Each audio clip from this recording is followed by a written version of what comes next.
Hello everybody and welcome. In this video I'm going to show you how to perform hard reset for your headphones RAZER Opus X.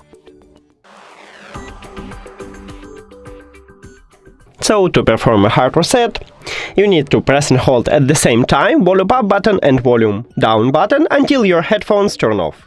So press and hold on it, and we can check it at the device list when it will disconnect it from your phone, from your headphones, or right here, as you can see, we just did it. So firstly we need to remove it, click the information icon or settings icon, forget the device, forget device. Also, if you have Android, click pair new device. Now press and hold at the power button to turn on your headphones, and after hard reset you don't need to press and hold it to enter prank mode, you just turn on it and it automatically enters to prank mode. Click on it at the device list. And we did it! Thank you for watching this video. If you found it helpful, please consider subscribing to the channel and leave the like on the video. See you later!